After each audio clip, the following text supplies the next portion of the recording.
কোরআন শরীফে আছে, আল্লাহ তাআলা বলছে, পাথরের অবস্থা বলছে, কোরআনে পাথরের কথা আছে। আল্লাহ তাআলা বলছে পাথর, কোরআনুল কারীমে স্পষ্ট আছে যে পাহাড়ের গা বেয়ে ঝর্ণার পানি পড়ে। আল্লাহ তাআলা বলেন এটা পাথরের কান্না। ওয়া ইন্না মিনাল হিজারাতি লামা ইয়াতাফাজ্জারু মিনহুল আনহার, পাহাড় ফেটে সেখান থেকে নহর প্রবাহিত হয় এই পাহাড়ের গা বেয়ে। ওয়া ইন্না মিনহা লামা ইয়াহবিতু মিন খাশিয়াতিল্লাহ, আল্লাহ বলছে অনেক পাথর আছে এমন পাহাড়ের উপরে যেগুলো আল্লাহর ভয়ে পাহাড়ের গা বেয়ে নিচে খসে পড়ে। পাহাড় পাথর।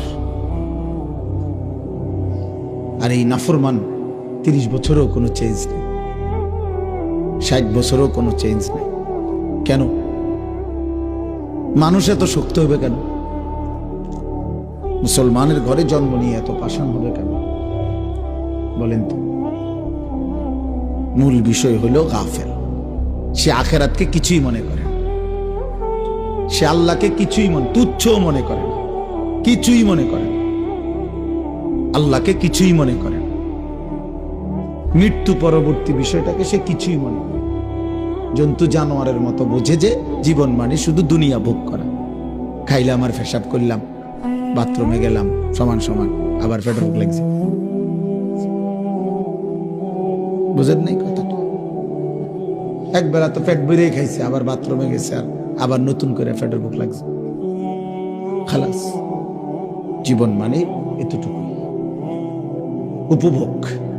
জীবন মানে শুধু ভোগ করা। এটা মূলত জানোয়ারের আখলাক, জন্তু জানোয়ারের স্বভাব। এটা কাফের মুশরিকের স্বভাব। মা হিয়া ইল্লা হায়াতুনা দুনিয়া, কোরআনুল কারীমের মধ্যে আল্লাহ তাআলা বলেছেন কাফের মুশরিক বেঈমানদের কথা। আল্লাহ বলেন বেঈমানের কথা হলো জীবন আর কিছুই নয়, শুধুই দুনিয়া। আল্লাহ বলছে এটা বেঈমানদের কথা। কোরআনুল কারীমের মধ্যে আছে যতবার নবীজি আখিরাতের কথা বলতেন মক্কার কাফেররা বলতো হাযা শাইউন আজীব, মুহাম্মদ এটা তো আশ্চর্য কথা। আইদা মিতনা ওয়া কুননা তুরাবান যালিকা রাজউন বাঈদ, আমরা মরে যাব, মাটির সাথে মিশে যাব, আমরা একেবারে মাটির সাথে মিশে নিশ্চিহ্ন হয়ে যাব, আবার পুনরায় আমাদেরকে আখিরাতে উঠাবে, এটা তো একদম অবাক।